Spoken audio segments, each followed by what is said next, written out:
Hello दोस्तों, आप देख रहे हैं क्रिकेट ज्ञान न्यूज। मैं हूं ऋतिक और चर्चा हम खिलाड़ियों के ऊपर करेंगे और कौन से खिलाड़ी आईपीएल 2024 के ऑक्शन में जो खिलाड़ी नहीं बिके, क्योंकि मोस्ट एक्सपेंसिव खिलाड़ी कौन बिका कौन नहीं बिका, या कह सकते हो किसके पास राशि ज़्यादा गई, यानी कि कौन सबसे ज़्यादा पैसों में बिका, कौन सबसे ज़्यादा पैसों में नहीं बिका, उसकी हम लगातार चर्चा कर रहे हैं। पर लेकिन चर्चा इस बात की कोई नहीं कर रहा कि कौन अनसोल्ड गया, यानी कि कौन सा ऐसा बड़ा खिलाड़ी जो अपनी टीम के लिए बहुत दिग्गज साबित होता है हमेशा, यानी कि अपनी नेशनल टीम को जब जब रिप्रेजेंट करता है, चाहे वो किसी भी फॉर्मेट की बात करें हम, वो जब जब उस खिलाड़ी अपनी उस रिस्पेक्टिव फॉर्मेट को, अपनी नेशनल टीम के जो भी रिस्पेक्टिव फॉर्मेट को खेलता है, जब जब उसको रिप्रेजेंट करता है तो वो जबरदस्त तरीके से झंडे गाड़ देता है। पर लेकिन आईपीएल 2024 के ऑक्शन में वो झंडे नहीं गाड़ पाया। यानी अगर मैं आपको शॉर्ट में बताऊं तो साफ तौर पे इस चीज का मतलब ये निकल के आता है कि उस खिलाड़ी का, यानी कि उन खिलाड़ियों का आईपीएल का सफर यहीं पर खत्म हो जाता है, यानी कि आईपीएल करियर ऑलमोस्ट अब समाप्त हो जाता है, खत्म हो जाता है उन खिलाड़ियों का। तो 5 ऐसे मैं खिलाड़ियों की बात करूंगा और शुरुआत करते हैं नंबर 1 खिलाड़ी से, वो है स्टीव स्मिथ। आप सब जानते हैं दोस्तों कि आईपीएल 2024 के ऑक्शन में स्टीव स्मिथ पर 2 बार बोली लगी, यानी कि पहले शुरुआत में लगी थी, तब भी कोई इंटरेस्टेड नहीं था हैमर उठाने में, तब भी कोई इंटरेस्टेड नहीं था बोली लगाने में, और बाद में जब उनका दोबारा से नाम आया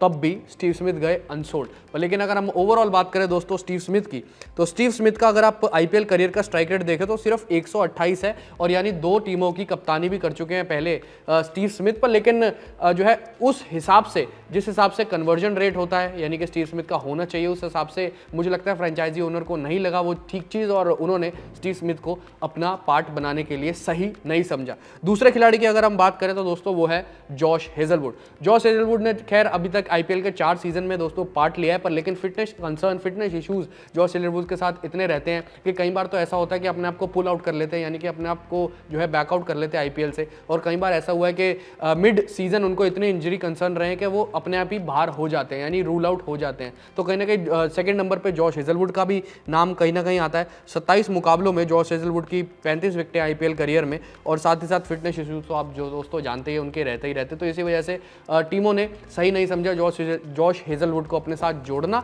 और साथ ही साथ उन्होंने ये भी कह दिया था कि मैं आईपीएल 2024 में अगर खेलूंगा तो मई की विंडो में अवेलेबल होऊंगा। अब इतनी आपके लिए कोई भी ज़्यादा आप अपना जो है एक्सटेंड नहीं करेगा, उनको अच्छे प्लेयर मिल जाएंगे, वो ले लेंगे, और आप जो है अब जो है आप अनसोल्ड रह के जा सकते हैं। अगर आप तीसरे खिलाड़ी की बात करें तो वो है जेसन होल्डर। पिछली बार राजस्थान रॉयल्स का पार्ट थे जेसन होल्डर, पर लेकिन परफॉर्मेंस उतने उस हिसाब का नहीं निकल पाया जेसन होल्डर से। अगर आप उनके करियर जो है स्ट्राइक रेट की बात करें, जो कि वैसे तो जेसन होल्डर बॉलिंग ऑलराउंडर, लेकिन बल्लेबाजी भी बखूबी जानते हैं, 122 का उनका स्ट्राइक रेट मान लीजिए, और 45 कुछ मैचों में 53 उनकी विकेटें। पर लेकिन जेसन होल्डर कंट्रीब्यूट नहीं कर पा रहे हैं पिछले कुछ टाइम से T20 आईज में, तो टीमें इंटरेस्टेड भी नहीं थी उनको लेने के लिए, अनसोल्ड गए पूरे तरीके से। अगले चौथे और प्लेयर की अगर हम बात करें तो वो है टीम साउदी। केकेआर ने उनको रिलीज़ किया पिछले साल के बाद ही, पर लेकिन अगर उनके करियर विकेटों की बात करें तो 54 मैचों में उनकी 57 विकेटें हैं। पर लेकिन जिस हिसाब से उनकी इकोनॉमी रही है 9-10 के आसपास रही थी 2023 सीजन में भी, और अगर आप करियर इकोनॉमी देखें तो 8, तो इंटरेस्टेड नहीं थी बिल्कुल भी टीम साउदी में। टीमें आईपीएल फ्रेंचाइजी ओनर बिल्कुल भी इंटरेस्टेड नहीं थे। लेकिन आखिरी और 5वें खिलाड़ी की अगर हम बात करें, वो खिलाड़ी है भारतीय, और आप समझ गए होंगे सब कि वो करुण नायर, यानी कि 2017 के बाद से टीम इंडिया के लिए वो टेस्ट क्रिकेट में रिप्रेजेंट नहीं कर पाए, और साथ ही साथ आईपीएल का जो आखिरी मुकाबला वो 2022 में खेले थे। पर लगातार इस बार भी अनसोल्ड गए करुण नायर भी, 2 बार उनका नाम लिया गया, दोनों बार कोई भी इंटरेस्टेड नहीं था उनके ऊपर बोली लगाने पर, करुण नायर पर पूरे तरीके से। पर आप कैसे देखते हो दोस्तों इन 5 खिलाड़ियों के जो मैंने नाम लिए, उनके बारे में अगर आप एनालिसिस कर सकते हैं कि क्यों गए क्यों नहीं गए अनसोल्ड, या इन पर आप और भी अपनी टिप्पणी करना चाहते हो, इसके बारे में कमेंट सेक्शन में बताएं। फिलहाल इस वीडियो में इतना ही।